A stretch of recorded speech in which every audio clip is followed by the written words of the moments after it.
So very good morning. आज अपन इस lecture में बात करने वाले हैं आईवीएफ टेक्नोलॉजी के बारे में।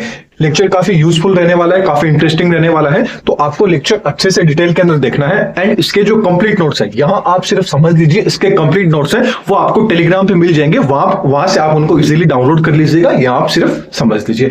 अब सबसे पहले अपन बात करते हैं आईवीएफ टेक्नोलॉजी क्या होती है। तो आईवीएफ टेक्नोलॉजी है, ये एक एआरटी जो टेक्नोलॉजी है, असिस्टेड रिप्रोडक्टिव टेक्नोलॉजी है, उसका क्या है, पार्ट होती है। अब जो आईवीएफ टेक्नोलॉजी है, इसको क्या बोला जाता है, इन विट्रो फर्टिलाइजेशन टेक्नोलॉजी बोला जाता है। इन विट्रो फर्टिलाइजेशन, देखिए फर्टिलाइजेशन क्या होता है। फर्टिलाइजेशन की बात करें तो जो मेल स्पर्म होता है एंड जो फीमेल का ओवम होता है, इन दोनों के बीच में फर्टिलाइजेशन होता है, जिसके कारण क्या बनता है, जाइगोट बनता है। मतलब मेल के द्वारा जो स्पर्म है, फीमेल के जो ओवम है, इनमें जब क्या होगा, फ्यूजन होगा, उस प्रोसेस को क्या बोलेंगे, फर्टिलाइजेशन बोलेंगे। इन विट्रो, विट्रो का मतलब होता है बॉडी से बाहर, या बात करें सेल से बाहर, मतलब ऐसा फर्टिलाइजेशन जो कहां होगा, बॉडी से बाहर होगा, उस फर्टिलाइजेशन को बोलेंगे इन विट्रो।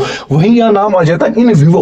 विवो का मतलब होता है बॉडी के अंदर या सेल के अंदर, मतलब ऐसा फर्टिलाइजेशन जो बॉडी के अंदर होता है वो तो होता है इन विवो फर्टिलाइजेशन। एंड ऐसा फर्टिलाइजेशन जो बॉडी के बाहर होता है उसको क्या बोला जाता है, इन विट्रो फर्टिलाइजेशन। इसीलिए आईवीएफ जो टेक्नोलॉजी है, अब क्वेश्चन आ जाता है कि इस टेक्नोलॉजी का आखिरकार यूज क्यों किया जाता है, क्या रीजन है कि आईवीएफ टेक्नोलॉजी का यूज किया जाता है। मान लीजिए मेल एंड फीमेल में कोई भी जेनेटिक डिसऑर्डर हो गया है, इस कारण इसका यूज कर सकते हैं। या जो फीमेल की जो आपकी फेलोपियन ट्यूब है फीमेल की, वो मान लीजिए किसी भी कारणवश डिस्ट्रॉय हो चुकी है, अच्छे से फंक्शन नहीं कर रही है, तो क्या होगा, मेल एंड फीमेल के जो ओवम एंड स्पर्म है ये क्या होंगे, क्योंकि जो फ्यूजन की जो प्रोसेस होती है वो फेलोपियन ट्यूब में ही होती है। जब ये कंप्लीटली काम नहीं कर रही है तो अपन किस टेक्नोलॉजी का यूज करते हैं, आईवीएफ टेक्नोलॉजी। मतलब क्या किया जाता है, मेल के जो, क्योंकि जो स्पर्म एंड ओवम होता है उनका फर्टिलाइजेशन कहां होता है, फेलोपियन ट्यूब में। अब ये काम ही नहीं कर रही है तो क्या करेंगे, इन दोनों को उनके शरीर से बाहर निकालेंगे और बाहर ही एक ट्यूब के अंदर क्या कर देंगे, उनको फर्टिलाइज करा देंगे।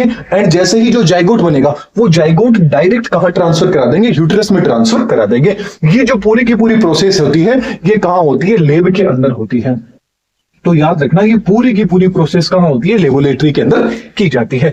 तो जो आईवीएफ टेक्नोलॉजी है, इसका एक नाम और है जिसको बोला जाता है टेस्ट ट्यूब बेबी। तो याद रखना, आपसे आईवीएफ टेक्नोलॉजी पूछ ले या आपसे टेस्ट ट्यूब बेबी पूछ ले, तो दोनों एक ही चीज होती है। अब इस प्रोसेस में क्या होता है, इसको अपन डिटेल से देखते हैं। मान लीजिए कोई भी फीमेल है, उसकी जो फेलोपियन ट्यूब है वो अच्छे से काम नहीं कर रही है, तो उसके लिए जो आईवीएफ टेक्नोलॉजी है उसका यूज किया जाता है। इसमें क्या किया जाता है कि जो मेल रहता है उससे क्या ले लिया जाता है, उसके स्पर्म ले लिए जाते हैं। एंड जो फीमेल रहती है उससे उसका क्या ले लिया जाता है, एग ले लिया जाता है, ओवा ले लिया जाता है, ओवम ले लिया जाता है।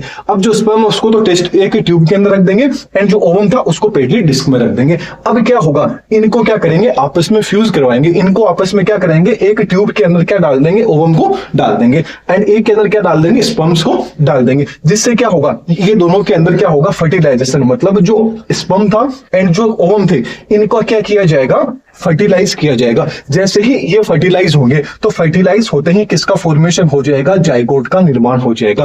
किसका निर्माण हो जाएगा, जाइगोट का।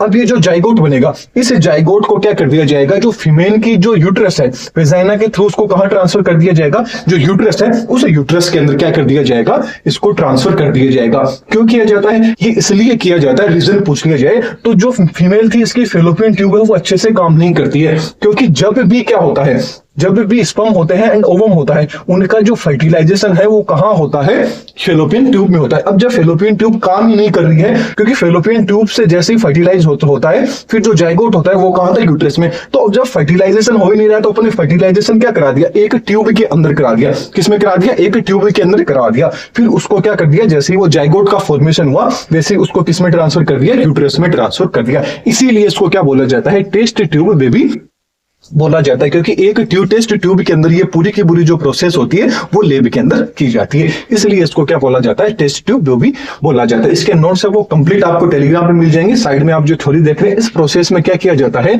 कि जो मेल के जो स्पर्म है इसको टेस्ट ट्यूब में ले लिया जाता है, फीमेल का जो ओवम या ओवा है इसको पेट्री डिस्क में क्या ले लिया जाता है। फिर इन दोनों का क्या किया जाता है, फर्टिलाइजेशन किया जाता है। कहां पे, लेबोरेटरी के अंदर किया जाता है, लेब के अंदर कराया जाता है, जिससे किसका फॉर्मेशन हो जाता है, जाइगोट का हो जाता है। फिर इस जाइगोट को, फिर ये जो जाइगोट बना है इस जाइगोट को फीमेल की जो यूट्रस है उस यूट्रस में क्या कर दिया जाता है, ट्रांसफर कर दिया जाता है। फिर नेचुरल तरीके से क्या होता है, बेबी का बर्थ हो जाता है। इसलिए इसको क्या बोला जाता है, टेस्ट ट्यूब बेबी एक्सपेरिमेंट बोला जाता है। एंड आईवीएफ टेक्नोलॉजी यही होती है। वीडियो कैसी लगी कमेंट बॉक्स में जरूर बताइएगा एंड नेक्स्ट लेक्चर में फिर मिलेंगे। Thank you.